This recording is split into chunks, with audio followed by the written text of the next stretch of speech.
The FBI and Interpol have hunted me relentlessly for nearly 2 decades. 19 years of looking over my shoulder, waiting for another knock at the door. 3 separate times the United States government has tried to drag me back to American soil, and 3 times they've failed spectacularly.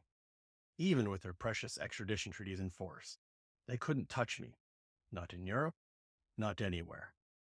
U.S. embassies in at least 4 nations were involved in trying to capture me. I survived the suffocating confines of 5 Bulgarian hellholes they called prisons, before finally tasting freedom again. After fleeing Bulgaria's clutches, I found myself marooned for 15 excruciating years on a postage stamp of land in the Caribbean. When my body finally betrayed me with a critical illness, I desperately needed specialized surgery that might as well have been on another planet. The FBI, calculating and cold, deliberately slammed every escape route shut. Their strategy was as transparent as it was cruel. Deny me medical care and wait for nature to accomplish what their legal maneuvers couldn't. They were betting on my death, waiting from afar as their human problem might conveniently solve itself. In 2023, Cuba sent physicians to my home, enabling my desperate flight to their shores. Interpol intercepted me during the journey in the Dominican Republic. When the Dominican Republic witnessed my deteriorating condition, they balked. The prospect of my death on their soil, creating an international spectacle, wasn't on their wish list. America be damned. They made their calculation quickly. Let me become Cuba's responsibility instead. With simple pragmatism, they let me proceed to Cuba. Following my critical care in Cuba, I made my way to Russia, where medical experts were prepared to take over from the initial stabilization that Cuban doctors had managed to provide. In December 2023, I received political asylum and formal protection in Russia. Almost 2 years later, my health has seen considerable improvement, and I am progressing toward recovery with additional surgeries to come. Many wonder why the U.S. has hunted me with such ferocious determination, pursuing me even more aggressively in some ways than figures like Assange or Snowden, though I pale in significance compared to them. By all rights, I should barely register on America's radar. Yet they've developed an obsession with me that borders on the pathological, a fixation of truly epic proportions. There's a chasm, a gaping void between the accusations hurled at me and the shadowy truth driving this relentless manhunt. The playbook being used against me mirrors classic intelligence agency tactics from their darkest chapters. Grave allegations used as weapons to demonize and strip away my humanity. They're masterfully manipulating public perception, while their real reasons for their obsession remain hidden behind a curtain. In my case, even if these preposterous allegations held a shred of truth, they'd constitute nothing more than custodial interference at their absolute worst. Yet somehow, they've been monstrously inflated into full-blown kidnapping charges, despite ironclad evidence proving I wasn't even on American soil when this so-called crime occurred. Let's not overlook the glaring hypocrisy. It was U.S. authorities themselves, their own police, executing a U.S. judge's directive, who physically placed my son on an aircraft and shipped him back to Europe, where he already resided. The pattern of response speaks volumes. When in history has America mobilized diplomatic forces across 4 separate nations and weathered 3 failed extradition attempts, all over a child custody case? I challenge you to name a single person the U.S. has ever manhunted through 3 different extradition efforts. Pablo Escobar made that exclusive list, but they actually succeeded in extraditing him. And let's face it, the crimes of a notorious drug kingpin hardly stand on equal footing with a father's custody dispute. In October 2009, I stepped onto Bulgarian soil to deliver a talk at a conference, only to have my world shattered when armed Interpol agents ambushed. The accusation? Kidnapping. Shuttled between 5 different Bulgarian prison hellholes while I desperately battled the U.S. government's relentless extradition demands in foreign courtrooms. In May 2009, the FBI quietly secured an indictment against me, but they held their cards close, deliberately waiting until October, when they knew I'd touched down in Bulgaria, ensuring I'd be thrown in some of the more harsher prisons available. June, July, August, I moved freely throughout France, the Netherlands, and Belgium, blissfully unaware of the trap being set for me.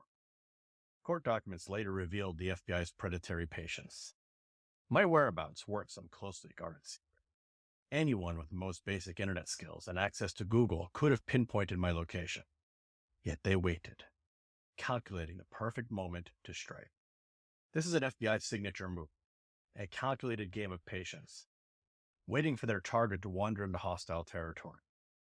I'd become just another case study in their well-rehearsed strategy of international abduction. Ultimately, Bulgaria denied the U.S.'s desperate plea to drag me back to American soil. When Washington appealed, because they never know when to quit, Bulgaria's high court slammed the door in their faces too. Let me be crystal clear. It wasn't rejected because of some technical reciprocity issue for kidnapping. No, the Bulgarian judiciary saw straight through the smoke and mirrors. They examined the U.S. allegations and declared that even if you accepted their fiction as gospel, it still wouldn't constitute kidnapping under any reasonable definition. But Washington wasn't finished with me yet. They slammed the door on both my American passports by revoking them. Still thirsting for blood, they twisted Bulgaria's arm to boot me out and ship me back to American soil. But I slipped through their fingers one more time, navigating my escape back to the Caribbean sun. I had help. A Bulgarian government official who was fed up to her eyeballs with Washington's web of lies and time-draining charades, plus a former FBI agent who'd walked away from the Bureau in utter revulsion at what it had become. Together, they were my ticket to freedom while Uncle Sam fumed. Meanwhile, back in the Caribbean where we lived, the U.S. Embassy didn't merely make an effort. They planned a complete abduction scheme. They were caught red-handed, and the country's authorities didn't hesitate. They expelled a U.S. Embassy official like yesterday's trash. The U.S. Supreme Court itself sanctioned this dirty business back in the 1980s, explicitly ruling that Uncle Sam can snatch fugitives from foreign soil at will, trampling over local laws without consequence. This isn't some conspiracy theory. It's been their standard operating procedure for decades, a well-oiled machine of extraterritorial muscle flexing. I'm going to tear aside the curtain hiding the FBI's allegations against me and reveal what I suspect lies underneath their true obscure intentions for targeting me with such unwavering fervor. In early 2001, I severed ties with my ex-wife and transplanted my life to European soil. At first, our son remained rooted in his Tennessee birthplace, the only home he'd ever known. Custody was wrenched from her grasp and placed in mine. She took the desperate step of fleeing across state lines with our son, vanishing into the shadows. Consequently, it wasn't until 2005 that he finally set foot on European soil to begin his life with me. The courts granted me complete custody. Despite this total legal victory, I still carved out summer visitation for his mother, shouldering the financial burden of his journeys back and forth across the Atlantic. In June 2006, I escorted our son across the Atlantic for his summer visitation. We touched down in Boston, where he was handed off to an airline child escort for the final leg to Pennsylvania. I lingered in Boston for a brief, intense week immersed in Microsoft Business, my employer at the time. By mid-June, I'd vanished back across the ocean to European shores, never again setting foot on American soil. At the end of the summer, his mother defiantly refused to return him. Despite her legal maneuvers, the Pennsylvania court, where she had now nested, commanded her to send him back across the Atlantic to Europe. She dug in her heels and defied the order, forcing the court's hand. They dispatched police officers to physically extract him from her custody and escort him to the airport.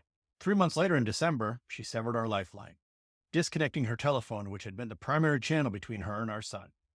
Little did I know then, this deliberate disconnection was merely the opening gambit in a more sinister endgame, laying groundwork, under the FBI's careful tutelage, for trumped-up kidnapping charges against me. Skip ahead to May 2009. In a clandestine operation orchestrated with the FBI, she secured my indictment on federal kidnapping charges during a secret closed-door hearing, a proceeding I and my attorneys weren't merely excluded from, but never even notified existed. With her serving as the lone witness, I stood accused of a kidnapping allegedly committed on November 2006, a date when neither my son nor I were even on American soil. Just 2 months before the supposed crime, my son had departed the U.S. in the custody of police officers, who physically removed him from his mother's grasp under explicit judicial command. Some claim I'm merely facing custodial interference charges, not kidnapping. But to stark truth, the indictment explicitly accuses me of physically abducting my son in November 2006, branded unequivocally as a kidnapping. The FBI shattered that defense when they deliberately informed the press that I had, in their words, physically removed him. I've often found myself wondering why America, would pour such vast resources into hunting me down over these many years. Several theories haunt my thoughts. None I can prove beyond a doubt, but each deserves serious consideration in this bizarre chess game I never asked to play. What about me has Uncle Sam so obsessively fixated that they'll incinerate millions of taxpayer funds and stubbornly stalk me like bloodhounds for nearly 2 decades? 19 years of this merciless, unrelenting manhunt. 19 years of looking over my shoulder. And for what purpose? What possible justification could warrant such a breathtaking waste of resources and time? Let's unravel 3 disturbing possibilities. For those just discovering my ordeal, they often suggest this whole nightmare sprang from a cascade of bureaucratic blunders that spiraled into chaos. Misidentification of my son's birthplace, botched legal paperwork, and the stubborn persistence of these errors might explain the relentless manhunt. Was it also mere oversight that they somehow missed my 3-year absence from the American soil prior to the date of the kidnapping? And how does the FBI, with all its resources and power, stubbornly insist I come from Titusville, a town I've never once spent a single night in, let alone called home? Pennsylvania soil may have nurtured my early years, but I severed those ties back in 1994, never even living in the same county as this phantom hometown they've assigned me. If these are merely careless errors, then these FBI bureaucrats shouldn't be trusted with safety scissors in the break room, much less badges and guns to hunt American citizens. I suppose this explains why they're called special agents. Special indeed, with their spectacular talent for fabricating facts while missing mountains of evidence. Even if we chalk these up to innocent blunders, the sheer parade of high-ranking officials who've pawed through my case file, FBI brass, federal court judges, Justice Department suits, State Department pencil pushers, and even the shadow dwellers at the NSA, are far too many for anyone with half a brain not to raise a red flag and back away from this circus. Yet at every rung of power, they double down and charge ahead. Yes, that NSA, the all-seeing, all-hearing behemoth. What business do America's premier eavesdroppers have in my affairs? This hypothesis might sound plausible to someone unfamiliar with the sordid details of my predicament. But once you grasp the full picture, the theory crumbles like a house of cards in a hurricane. We're not witnessing some bumbling, accidental witch hunt here. No, what's happening to me reeks of calculation, of deliberate intent. Every move against me has been choreographed with chilling precision. Lurking suspect career ambition plays a dangerous role. In these high-profile cases, the evidence is troubling. Law enforcement and intelligence agencies have repeatedly manufactured or inflated cases, twisting facts into narratives that justify their heavy-handed tactics and bloated budgets. This theory has more meat on its bones than the last, I'll grant you that, but it still doesn't pass a smell test. These cases typically stay locked within a single FBI district's boundaries. They don't metastasize the U.S. embassies scattered across multiple countries, entangle the State Department, pull in the NSA, or trigger international extradition mechanisms. The sheer number of power players who've been dragged into my hunt is staggering. Far too many for this to be merely the desperate gambit of some previously sidelined agent clawing his way back up the Bureau's ladder after a demotion. The most speculative theory, one that still haunts my waking thoughts, is that intelligence agencies earmark me as a potential asset. Suddenly, things started to click into place. The U.S. intelligence agencies circled me like hungry wolves, desperate to claim me as their asset, and for good reason. Their persistence bordered on obsession. Previously, I talked about the 3 primary reasons that American intelligence seeks individuals for recruitment. Just one of these reasons is sufficient to classify someone as a target. I ticked off all 3 of the targeting criteria, rendering me an exceptionally appealing target. How does living under constant scrutiny feel when all you've done is say, "I do"? In early 2001, I plunged into the heart of Russia, starting a new chapter in my life. I married a Russian woman to whom I'm still married to today. The moment I slipped that ring on her finger, her family, who worked with military tech secrets at the highest levels, had to file a detailed report about me with the Russian security apparatus. Just like that, I found myself under the watchful eye of Russian intelligence. Every month as I crossed Russian borders, coming and going, I had a friend stateside with a security clearance who married a Russian citizen. Just like that, his bride found herself under the FBI's microscope, her name inked onto watch lists while agents scrutinized her every move. That's the game of national security. No country plays it differently. Russia, America, the rule book reads the same when foreigners marry into a family with sensitive clearances. The Russian security services never laid a finger on me, but they made sure I knew they were watching. Shadows at my periphery, their message was crystal clear. Behave and you have nothing to worry about. After I landed on that watch list, the Americans sniffed it out. But they were stumbling in the dark about why. That little red flag, though, it lit a fire under them. Then 9/11 shattered our world. Let me be crystal clear. I have absolutely no connection to those atrocities, and I am not implying any associations whatsoever. But in the aftermath, U.S. intelligence agencies gorged themselves on newfound resources, swelling to monstrous proportions almost overnight. They cast their nets wider than ever, dragging the depths for anyone remotely interesting. Traveling in and out of the U.S. morphed into a gauntlet of suspicion. Bizarre treatment for someone born under the stars and stripes, even when hopping between American cities. The message couldn't have been clearer if they'd tattooed it on my forehead. I had earned myself a spot on some shadowy off-the-books watch list that normal citizens weren't supposed to know existed. Why were there foreign police at our door, and who was behind it? In the twilight of 2002, police stormed our Cyprus apartment, ransacking our home at the request of the American embassy. In the shadowy aftermath, we unearthed the disturbing truth. The U.S. Embassy had essentially swatted us. They had compiled a massive dossier on my wife and her kin, stuffed with intimate particulars about her family's life that had never passed our lips. Few Westerners held. Multi-entry visas for Saudi Arabia, Pakistan, and a constellation of other politically complex nations.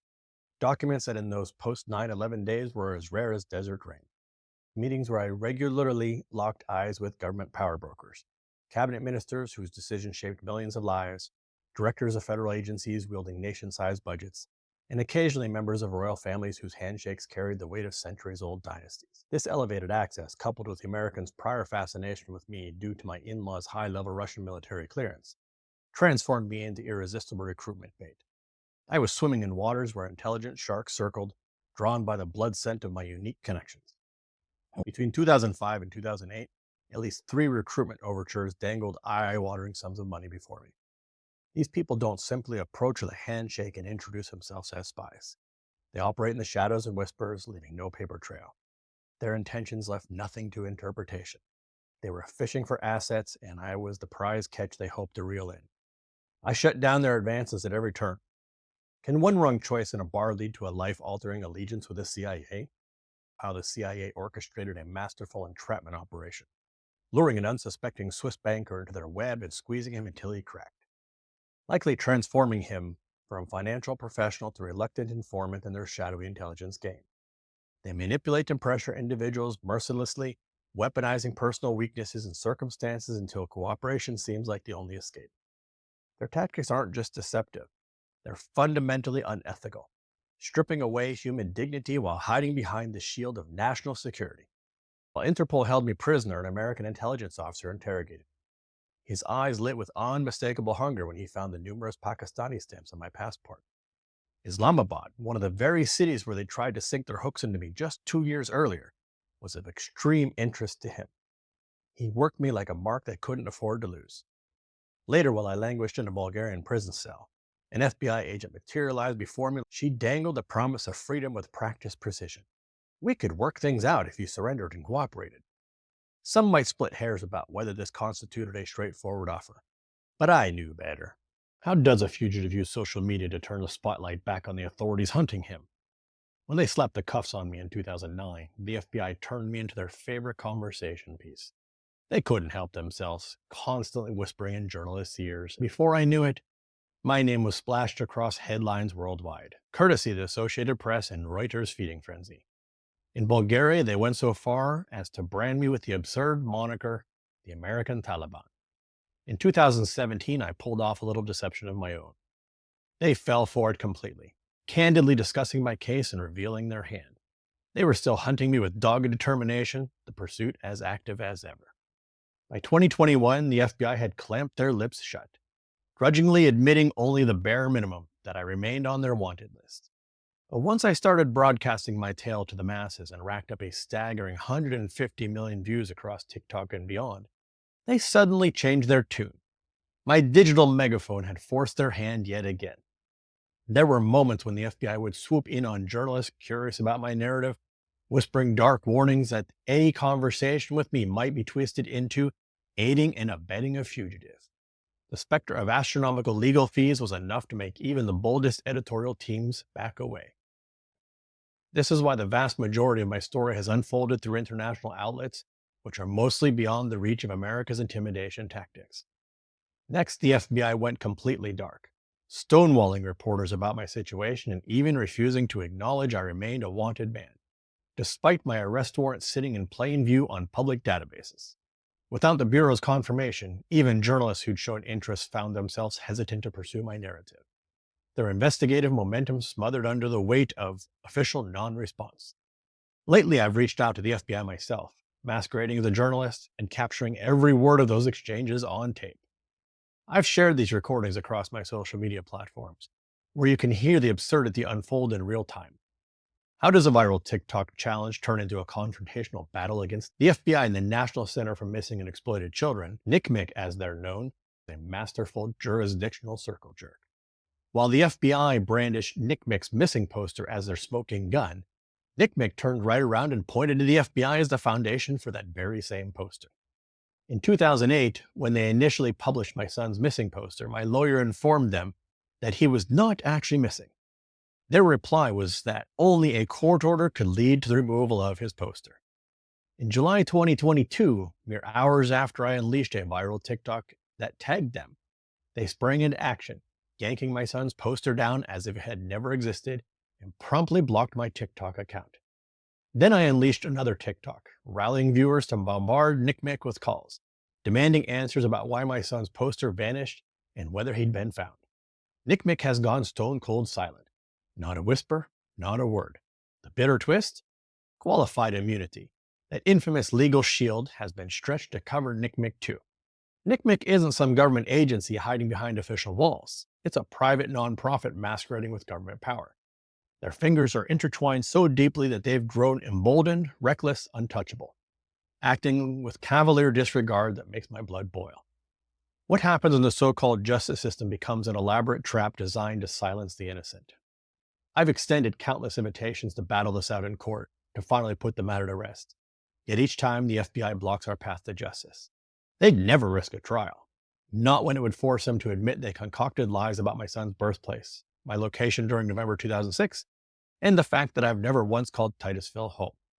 No prosecutor in their right mind would dare stand before a judge and jury, knowing they'd face a tidal wave of humiliation for such deception. The feds have perfected their game. They lock you away for years on end while dangling the poisoned apple before you. Confess.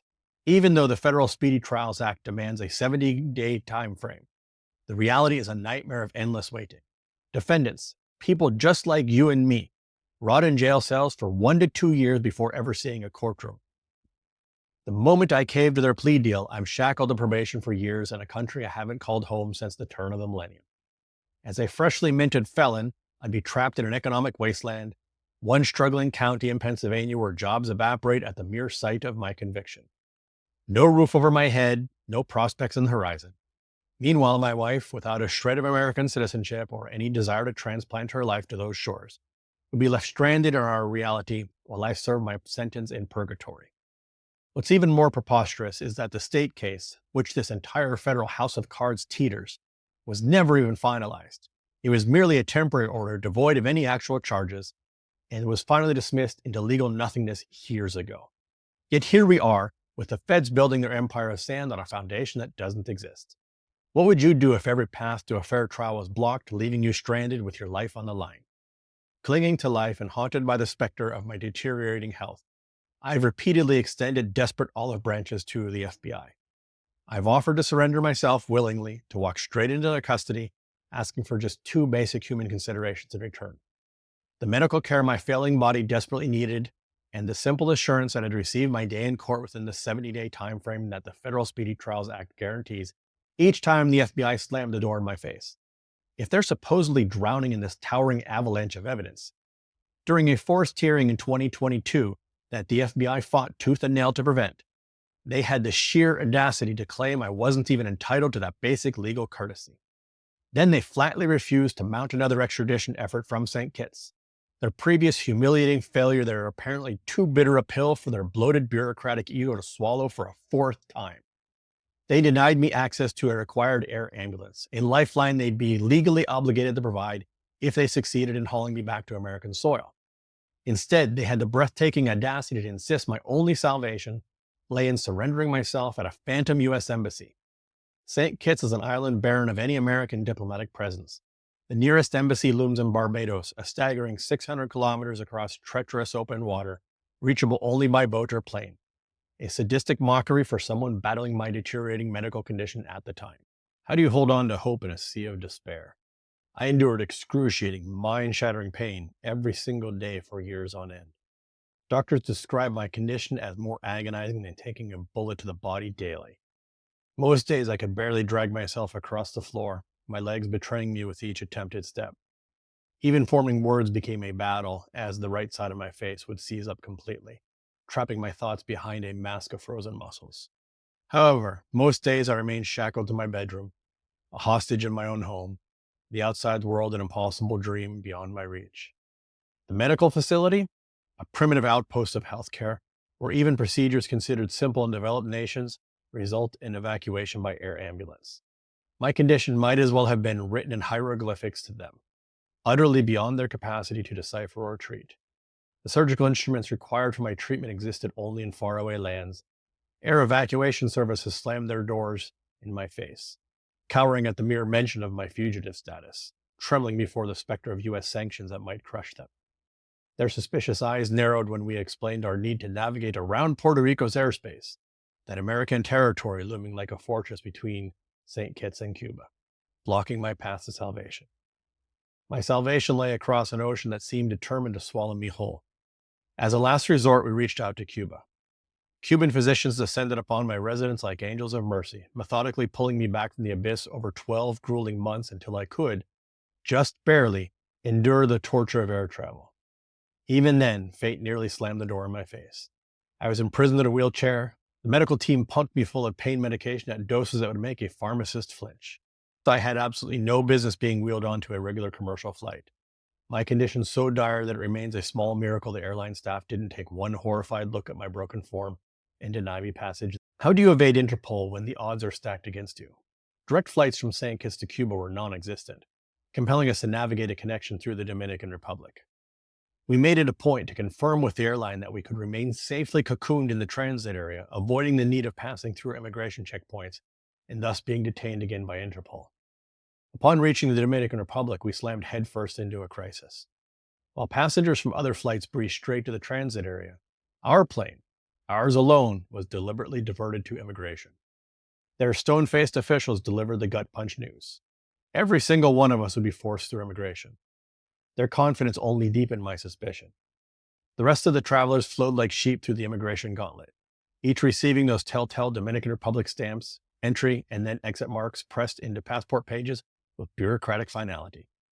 I watched them go one by one, knowing the invisible tripwire that awaited me. We refused. They persisted, demanding explanations for our defiance, incredulous that anyone with St. Kitts passports, supposedly golden keys to borderless travel, would refuse their generous offer. To perfect their theater of degradation, they positioned my wheelchair directly before the Interpol office, a calculated placement that transformed me into both spectacle and warning. My condition displayed like a trophy at the threshold of international law enforcement. They delivered their ultimatum with cold precision. Refuse immigration, and we'd be shipped back to St. Kitts like unwanted cargo. The cruel irony hung in the air between us. Our aircraft was not returning to St. Kitts, but was continuing on elsewhere. We'd be stranded for days in this limbo, hostages to the schedule of the next available flight. The bureaucratic trap had been perfectly set. I adamantly insisted that we would inhabit this immigration purgatory. Oh yeah, I reminded them, live streaming it in real time to my hundreds of thousands of social media followers. Eventually, they determined the United States could go straight to hell. They wanted absolutely no piece of this health crisis or potential death becoming their public relations catastrophe. They opted to let the Americans tango with Cuba instead, washing their hands of our entire messy situation. They escorted us to the formerly forbidden transit zone where our salvation, a Cuba-bound aircraft, waited with open doors. As we boarded, We'd barely settled into our seats when two uniformed officers came aboard the plane. I knew with absolute certainty they were hunting for me. They only asked me for my passport, completely ignoring my wife and daughter beside me. I alone was their target. They exchanged knowing glances, returned my passport, and vanished from the plane as abruptly as they'd appeared. What happens when your passport sparks a digital alarm in Cuba? We'd reached out to federal Cuban officials and medical contacts on the island, engaging in candid conversations about our situation. Yet none of our connections stretched into the critical realms of immigration or justice. They couldn't guarantee what might unfold when we actually faced those border officials, standing there with our passports in hand and our fate hanging in the balance. People had been shipped back to American soil like unwanted parcels. I sure as heck had no desire to swap my freedom for the suffocating confines of a Cuban prison cell. St. Kitts stands as one of the precious few countries whose passport holders can slip into Cuba unencumbered by visa paperwork. Their diplomatic bonds run deep. Being a doctor before a politician, the Prime Minister understood the precarious nature of my medical condition firsthand. We leveraged this connection along with our carefully cultivated relationships within Cuban governmental circles.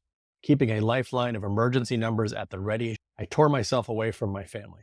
Striding towards one of the imposing immigration counters, my wife and daughter lingered in the sterile limbo of the transit zone. The monitor was angled just enough for me to catch the glimpses without deciphering the actual text. When my passport slid through the scanner, the screen exploded into a carnival of flashing warnings, red and amber alerts dancing across the display like fireworks. The immigration officer's face remained an impenetrable mask of indifference, as though my arrival had been penciled into his calendar for weeks, not despite the digital fireworks before him. He lifted a desk phone to his ear and commanded me to remain where I stood, his voice flat and emotionless. I asked if there was a problem, but his grasp of English barely stretched beyond a few scattered words. So I stood my ground and waited. A few minutes passed and a female officer materialized through the crowd of other passengers. She engaged in rapid-fire Spanish with my stone-faced gatekeeper, their hushed conversation stretching on while I deciphered nothing but the occasional glance in my direction. Then she vanished as suddenly as she'd appeared. With mechanical precision, he brought his stamp down on my passport with a decisive thunk, the sound of bureaucratic permission, and finally granted me passage to Cuba with a perfunctory welcome that barely disturbed the air between us. Next came my wife and daughter's turn. When the officer slid my wife and daughter's St. Kitts passports through the scanner, the screen remained serene. None of the alarming digital convulsions it had thrown during my own processing. I spent weeks in the hospital, recovering enough that I could be transported on to Russia. I'm eternally grateful to the Cuban staff and medical doctors who assisted me while I was there. Because of the economics of the island, especially after both COVID and the two big hurricanes, they were unable to treat me completely. All they could do was stabilize me and send me on to Russia. When we left Cuba for Russia, we took off from a different city.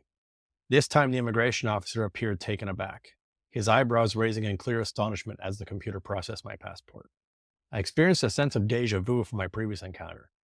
30 agonizing minutes spent in bureaucratic purgatory, waiting for a senior officer to be summoned to the airport, the sole person seemingly possessing the key to my escape from the island. My son is approaching 29 years of age now.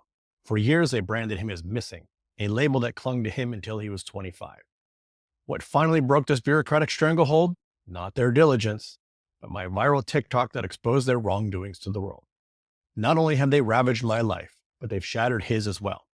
They've thrust him into an unwanted global spotlight, plastering his photos and intimate details across the world stage, a violation that continues to haunt him well into adulthood. The Pennsylvania ruling against me? Shattered, thrown into the legal trash heap where it belonged. That decree never even dared whisper criminal allegations against me, yet still the FBI hounds me relentlessly, their footsteps always echoing just behind mine.